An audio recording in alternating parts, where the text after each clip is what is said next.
नमस्कार। देश प्रदेश व दुनिया की तमाम बड़ी खबरों में आपका स्वागत है। आइए एक नजर डालते हैं आज की मुख्य हेडलाइंस पर। हरियाणा के कर्मचारियों से जुड़ी बड़ी खबर। अब हरियाणा में राजनीतिक धौंस नहीं दिखा सकेंगे अधिकारी, आदेश नहीं माने तो जाएंगी नौकरी। हरियाणा सरकार को कोर्ट से लगा झटका, 14 मंत्री बनाए जाने पर मांगा जवाब। हरियाणा विधानसभा के शीतकालीन सत्र की डेट फाइनल, हंगामेदार होने की आशंका। पेट में इन्फेक्शन होने से हरियाणा में पूर्व विधायक का निधन। वहीं किसानों और सरकार के बीच नहीं थम रहा विवाद। किसान नेता बोले सरकार अपनी नाकामी हम पर थोप रही। अनिल विज का बड़ा बयान, बोले मेरी हत्या की साजिश रची गई, हम बताएंगे क्या है पूरा मामला। पूर्व मंत्री का हुड्डा पर निशाना, बोले भूपेंद्र हुड्डा पुत्र मोह में बने धृतराष्ट्र, कांग्रेस के लिए बने नासुर। सुप्रीम कोर्ट बोला सरकारें सभी प्राइवेट प्रॉपर्टी पर कब्जा नहीं कर सकती, 45 साल पहले दिया अपना ही फैसला पलटा। सोनीपत के कन्या महाविद्यालय में 32 लाख का गबन, 300 लड़कियों का फर्जी एडमिशन, सेक्रेटरी व प्रिंसिपल समेत 4 पर एफआईआर दर्ज। सलमान खान को लॉरेंस के नाम से जिंदा रहना तो बिश्नोई मंदिर जाकर माफी मांगो की धमकी देने वाले की छित्र परेड। यूपी सीएम ने कहा था जब भी बटे हैं बेरहमी से कटे हैं, जातियों में नहीं बटना है। खड़गे का योगी को जवाब, बांटने वाले भी यही है। वहीं हिमाचल में पहला ऑनलाइन निकाह संपन्न हुआ। तुर्की में दूल्हा, मंडी से दुल्हन, दोनों मोबाइल पर जुड़े, कहा कबूल है कबूल है कबूल है। और वहीं अमेरिका में राष्ट्रपति चुनाव की वोटिंग के बीच भारी बारिश, कमला के लिए भारत में पूजा अर्चना। एलन मस्क बोले ट्रंप हारे तो ये आखिरी चुनाव होगा। अब देखिए खबरें विस्तार से। हरियाणा के कर्मचारियों पर अब गाज गिरना तय है। जी हां, हरियाणा में अगर कोई वरिष्ठ अधिकारी राजनीतिक प्रभाव दिखाता है तो उसकी नौकरी जा सकती है। इसे लेकर हेल्थ डिपार्टमेंट की तरफ से आदेश जारी किए गए हैं। डायरेक्टर ने सभी जिलों के चीफ मेडिकल ऑफिसर को लेटर लिखा है। डायरेक्टर की तरफ से भेजे गए लेटर में लिखा कि अक्सर देखने में आया कि अधिकारी या कर्मचारी अपनी सेवा से जुड़े मामलों में अपने हितों को बढ़ावा देने के उद्देश्य से वरिष्ठ अधिकारियों पर राजनीतिक प्रभाव डालने की कोशिश करते हैं, जो हरियाणा सिविल सेवा नियम 2016 के नियम 26 का उल्लंघन है। इसलिए सभी को इन नियमों का पालन करना चाहिए। ऐसा न करने वालों के खिलाफ अनुशासनात्मक कार्रवाई की जाएगी। हालांकि यह लेटर क्यों लिखा गया है, इसके पीछे का उद्देश्य अभी सामने नहीं आया। फिलहाल इसे हेल्थ डिपार्टमेंट के कर्मचारियों द्वारा डाले जा रहे राजनीतिक दबाव से जोड़कर देखा जा रहा है। हरियाणा की हेल्थ मिनिस्टर केंद्रीय राज्य मंत्री राव इंद्रजीत सिंह की बेटी आरती राव हैं। इससे पहले डॉक्टर कमल गुप्ता और अनिल विज मंत्रालय संभाल चुके। हेल्थ डिपार्टमेंट की ओर से जो लेटर जारी किया गया है उसमें कर्मचारियों के लिए काफी सख्त लहजे का इस्तेमाल किया गया है। एक बार फिर कोर्ट के माध्यम से सरकार की मुश्किलें बढ़ाने की कोशिशें जारी हैं। अब किसने मुश्किलें बढ़ाई, आइए उसी के ऊपर चर्चा करते हैं। हरियाणा में 14 मंत्री बनाए जाने के विरोध में दाखिल याचिका पर मंगलवार को पंजाब एंड हरियाणा हाईकोर्ट में सुनवाई हुई। हाईकोर्ट ने हरियाणा और केंद्र सरकार को नोटिस जारी कर जवाब मांगा है। इस मामले में अगली सुनवाई 19 दिसंबर को होगी। 17 अक्टूबर को नायब सैनी के अलावा 13 मंत्रियों ने शपथ ली थी। इसके बाद 18 अक्टूबर को एडवोकेट जगमोहन भट्टी ने हाईकोर्ट में जनहित याचिका दाखिल की। याचिका में आरोप लगाया गया कि मंत्रिमंडल में अधिकतम 13.5 हो सकते हैं, यानी कि 13.5 मंत्री हो सकते हैं, लेकिन हरियाणा में इस समय 14 मंत्री है। संविधान के 91वें संशोधन के तहत राज्य में कैबिनेट मंत्रियों की संख्या विधानसभा के कुल विधायकों की संख्या के 15% से अधिक नहीं हो सकती है। तो ऐसे में अब देखने वाली बात होगी कि आखिरकार आने वाली कोर्ट की पेशी के दौरान कोर्ट क्या फैसला सुनाती है। हरियाणा में तीसरी बार बीजेपी की सरकार बनने के बाद शीतकालीन सत्र का पूरा हरियाणा इंतजार कर रहा था, लेकिन अब वो इंतजार खत्म हो गया। हरियाणा विधानसभा का शीतकालीन सत्र 13 नवंबर से शुरू होगा। मंगलवार को सचिवालय की तरफ से इसका नोटिफिकेशन जारी हो गया।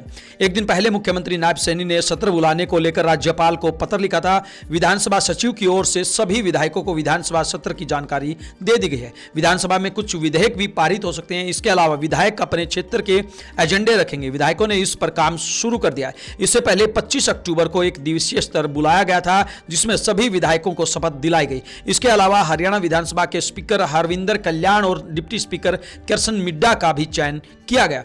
इधर कांग्रेस अभी तक विधायक दल के नेता का नाम तय नहीं कर पाई है। 13 नवंबर तक कांग्रेस के नाम का ऐलान नहीं किया गया तो ऐसा पहली बार होगा जब सदन की कार्यवाही बिना नेता प्रतिपक्ष के होगी। विधानसभा सत्र को लेकर जारी आदेश में ये सारी हिदायतें दी गई हैं। हरियाणा के पूर्व विधायक के पेट में इंफेक्शन होने से उनका देहांत हो गया। आइए आपको बताते हैं क्या था पूरा मामला। हरियाणा में महेंद्रगढ़ जिले की अटेली विधानसभा सीट से विधायक रहे नरेश यादव का मंगलवार को निधन हो गया। नरेश यादव 61 साल के थे। दिवाली पर उनके पेट में इंफेक्शन हो गया था, तभी से उनका गुरुग्राम के प्राइवेट अस्पताल में इलाज चल रहा था। यही उन्होंने आज सुबह अंतिम सांस ली। दोपहर करीब 2 बजे पितर गांव राता कला में नरेश यादव का अंतिम संस्कार किया गया। उनकी अंतिम यात्रा में बड़ी संख्या में शहर के लोग शामिल हुए। बीजेपी की तीसरी बार सरकार बनने के बावजूद भी किसानों और सरकार के बीच में विरोध कम होने का नाम नहीं ले रहा है। हरियाणा में कुरुक्षेत्र के सेक्टर 2 स्थित देवीलाल पार्क में मंगलवार को संयुक्त किसान मोर्चा की तरफ से किसान पंचायत हुई। पंचायत में हरियाणा की कई किसान यूनियनें शामिल हुई। पंचायत में मांग की गई कि किसानों पर दर्ज मुकदमे रेड एंट्री वापस ली जाए, वहीं पराली जलाने, बीज और डीएपी खाद की कमी को दूर किया जाए। इसके बाद किसान मुख्यमंत्री नायब सैनी को अपनी मांगे बताने के लिए उनके आवास पर पहुंचे। यहां पुलिस ने बैरिकेडिंग लगाकर किसानों को रोक लिया। किसान बीच सड़क ही धरने पर बैठ गए। किसानों ने कहा कि हमारा आंदोलन शांतिप्रिय है, हम बैरिकेड नहीं तोड़ेंगे। उन्होंने पराली जलाने पर किसानों पर हो रहे मुकदमों पर कहा कि सरकार ने इंतजाम नहीं किए, इसीलिए पराली जलाई जा रही है।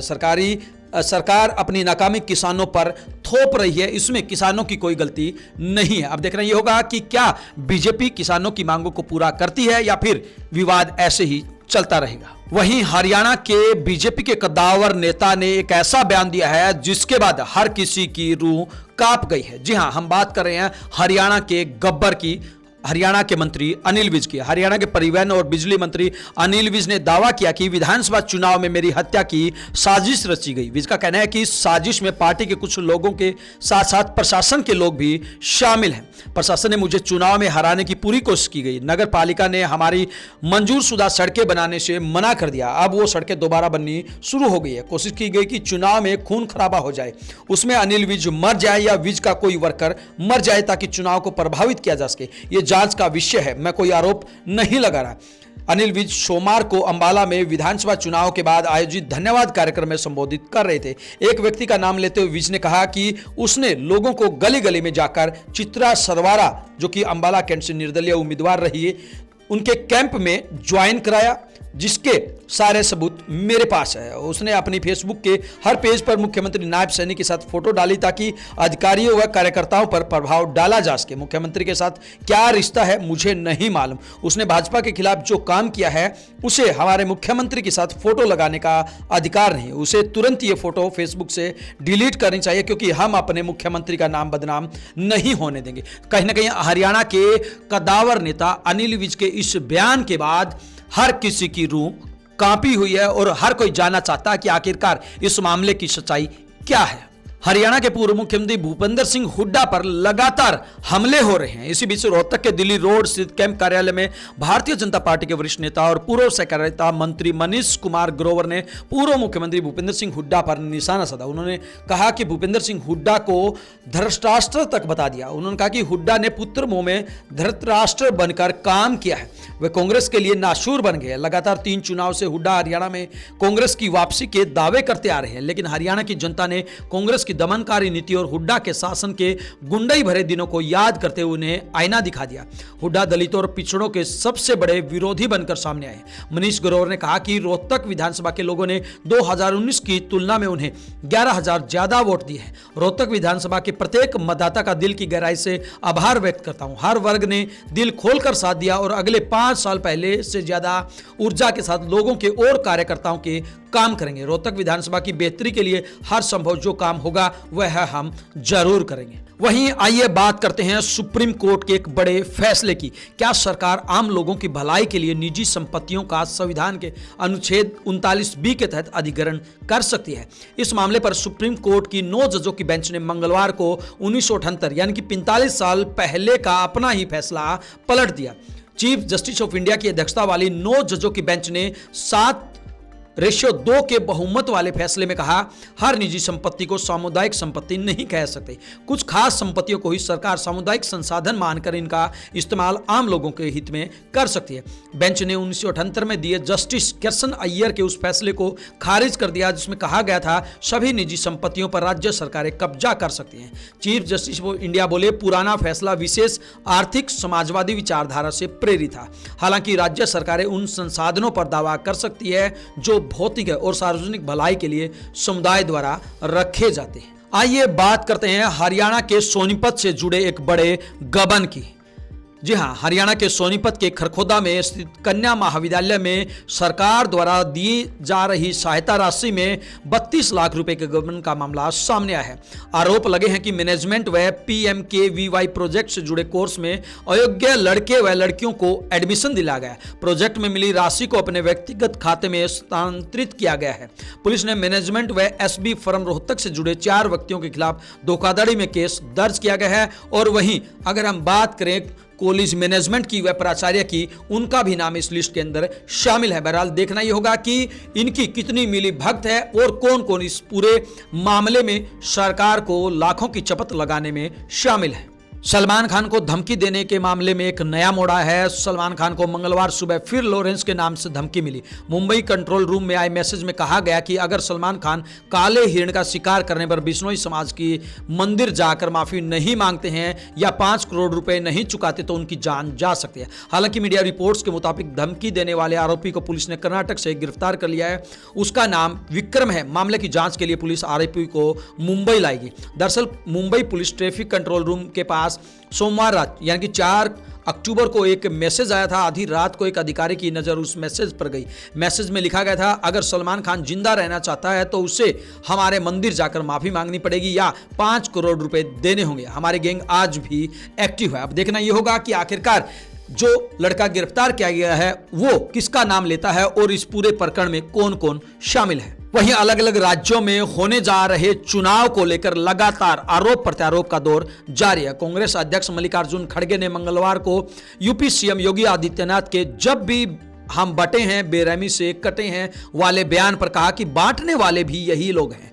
खड़गे ने कहा कि ये बीजेपी RS का एजेंडा है, जब तक आप उनका एजेंडा नहीं तोड़ेंगे वो आपका शोषण करते रहेंगे। झारखंड के कोडरमा की चुनावी सभा में योगी ने कहा, देश का इतिहास गवाह है, जब भी बटे हैं ममता से कटे हैं। दरअसल योगी ने 26 अगस्त को आगरा की एक सभा में कहा था, राष्ट्र से बढ़कर कुछ नहीं, राष्ट्र तभी सशक्त होगा जब हम एक होंगे। बांग्लादेश में देख रहे हैं ना, वो गलतियां यहां नहीं होनी चाहिए। बटेंगे तो कटेंगे, एक रहेंगे, नेक रहेंगे, सुरक्षित रहेंगे और समृद्धि की पराकाष्ठा तक पहुंचेंगे। वहीं इसी पर पलटवार करते हुए कांग्रेस अध्यक्ष मल्लिकार्जुन खड़गे ने कहा कि सब जानते हैं कि आखिरकार ये सब कौन कर रहा है और कौन इसके पीछे राजनीति रच रहा है। आइए बात करते हैं हिमाचल के अंदर हुए अनोखे विवाह की। जी हां, हिमाचल प्रदेश में पहला ऑनलाइन निकाह हुआ। इसमें दूल्हा तुर्की में था और दुल्हन हिमाचल के मंडी में थी। दुल्हन के बीमार दादा की इच्छा पूरी करने के लिए दोनों ने ऑनलाइन शादी की। दरअसल बिलासपुर के रोड़ा सेक्टर 3 के रहने वाले मोहम्मद रफी का बेटा मोहम्मद अदनान तुर्की में प्राइवेट कंपनी में नौकरी करता है। मोहम्मद अदनान ने निकाह के लिए छुट्टी मांगी थी मगर कंपनी प्रबंधन ने छुट्टी नहीं दी। इधर मंडी के डुगराई की मुस्लिम युवती के दादा बीमार पड़े हैं। उनकी इच्छा अपनी आंखों के सामने पोती का निकाह देखने की थी।